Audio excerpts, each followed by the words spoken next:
Hello അസ്സലാമു അലൈക്കും. അപ്പോൾ ഞാനിന്ന് വന്നിരിക്കുന്നത് ഒരു പുതിയ അൽഫാം റെസിപ്പി ആയിട്ടാണ് കേട്ടോ. അതിന് ആവശ്യമായിട്ട് 5 കിലോ ചിക്കൻ എടുത്തിട്ടുണ്ട്. 2 കോഴിയാണ്. അത്യാവശ്യം അൽഫാമിൻ്റെ അത്ര വലിയ പീസാക്കിയിട്ട് തന്നെയാണ് കട്ട് ചെയ്ത് മേടിച്ചിരിക്കുന്നത്. അതിനാവശ്യമായിട്ടുള്ള ഇൻഗ്രീഡിയൻസുകളാണ് ഇവിടെ കാണിക്കുന്നത്.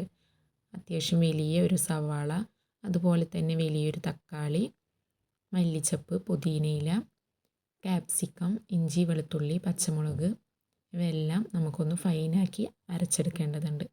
അപ്പോൾ നമ്മുടെ വീട്ടിലുണ്ടാക്കുന്നതുകൊണ്ട് തന്നെ നമ്മുടെ കണലിനുള്ള സാധനങ്ങൾ റെഡിയാക്കിക്കൊണ്ടിരിക്കുകയാണ്. ചിരട്ടൻ, ചകിരിയും ചെറിയ വിറകിൻ്റെ പീസുകളൊക്കെ ഇട്ടിട്ട് നമ്മൾ കണലൊരുക്കുകയാണ് കേട്ടോ.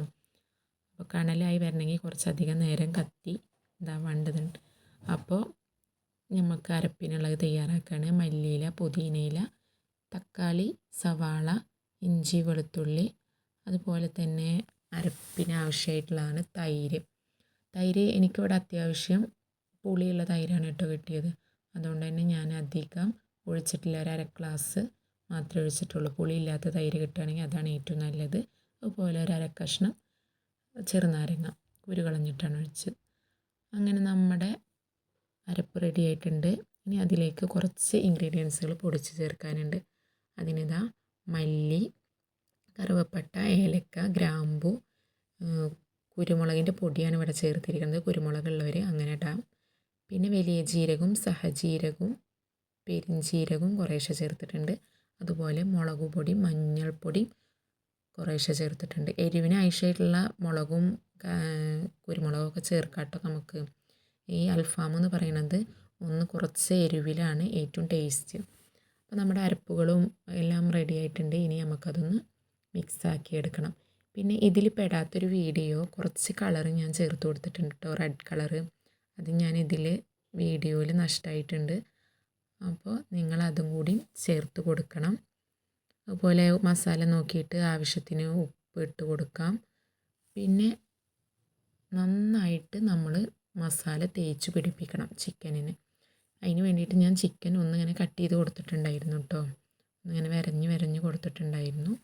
പിന്നെ 1 മണിക്കൂറാണ് അത് നമ്മൾ ആ മസാല പിടിക്കാൻ വെക്കേണ്ട ടൈം. 1 മണിക്കൂറിന് ശേഷം നമ്മുടെ കണലൊക്കെ റെഡിയായി വന്നപ്പോൾ നമ്മൾ ചിക്കൻ എടുത്തു. ഫ്രിഡ്ജിലാണ് ഞാൻ വെച്ചിരുന്നത്. അപ്പോൾ ഫ്രിഡ്ജിൽ നിന്ന് എടുത്തിട്ട് നമ്മൾ ഗ്രില്ലിലേക്ക് വെച്ച് കൊടുക്കുകയാണ്. അത്യാവശ്യം വലിയ ഗ്രില്ലായതുകൊണ്ട് തന്നെ 9 പീസാണ് നമ്മൾ ആ ഗ്രില്ലിൽ വെച്ച് കൊടുത്തത്. ഇനി അതാ നമ്മുടെ കണലിൻ്റെ മേലേക്ക് നമ്മുടെ ചിക്കൻ ഗ്രില്ല് വെച്ച് കൊടുത്തു കേട്ടോ. അപ്പോൾ ഇടയ്ക്കൊക്കെ ഒന്ന് തീ കത്തുന്നുണ്ട്. ആ കത്തലൊക്കെ നമ്മുടെ ചിക്കൻ പെട്ടെന്ന് കരിഞ്ഞു പോകും. അപ്പോൾ നമ്മൾ കത്താതെ തന്നെ നല്ല കനലിൽ തന്നെ വേവിച്ചെടുക്കാൻ നോക്കണം. ഇനി ചിലപ്പോഴൊക്കെ ഒന്ന് കത്തിയിട്ടൊക്കെ ഒന്ന് കരിയുകയൊക്കെ ചെയ്യും. അത് നമ്മൾ സീസർ കൊണ്ട് കട്ട് ചെയ്തിട്ട് മാറ്റണം. പിന്നെ ഇടയ്ക്കിടയ്ക്ക് നമ്മൾ ഓയിൽ സ്പ്രെഡ് ചെയ്ത് കൊടുക്കണം. പിന്നെ വേവ് നോക്കാൻ നമ്മൾ ഒരു പച്ചയിറക്കിൽ വെച്ചിട്ടുണ്ടെങ്കിൽ ഒന്ന് കുത്തി കൊടുത്തിട്ട് ഇടയ്ക്കിടയ്ക്ക് ഒന്ന് കുത്തി കൊടുത്ത് നോക്കി വെക്കുക. പാകത്തിനുള്ള വേവായി എന്ന് കാണുമ്പോൾ അത് കനലിൽ നിന്ന് എടുത്ത് മാറ്റണം കേട്ടോ. അപ്പം നമ്മുടെ ചിക്കൻ അത്യാവശ്യം തന്നെ വെന്ത് വന്നിട്ടുണ്ട്. നല്ല അൽഫാമിൻ്റെ മണമൊക്കെ കിട്ടിയിട്ടുണ്ടായിരുന്നു കേട്ടോ. നമ്മൾ ഗ്രില്ലിൽ നിന്ന് മാറ്റണം. അപ്പോൾ ഇതിൻ്റെ കോമ്പിനേഷനായിട്ട് ഞങ്ങൾ മന്തിയും കൂടെ വെച്ചിട്ടുണ്ടായിരുന്നു. മന്തിയുടെ വീഡിയോ ഞാൻ ഡീറ്റെയിൽ ആയിട്ട് എടുത്തിട്ടില്ല. അതുകൊണ്ട് ഈ പ്രാവശ്യം അൽഫാമിൻ്റെ വീഡിയോ മാത്രമേ ഉള്ളൂ. നെക്സ്റ്റ് ടൈം ഒരു മന്തിയുടെ വീഡിയോയും കൂടി ഇടാം കേട്ടോ. അപ്പം നമ്മുടെ മന്തിയും അൽഫാമും റെഡി ആയിട്ടുണ്ട്. നല്ല ടേസ്റ്റ് ഉണ്ടായിരുന്നു. എല്ലാവരും ട്രൈ ചെയ്ത് നോക്കണം. എന്നെ സപ്പോർട്ട് ചെയ്യണം. താങ്ക്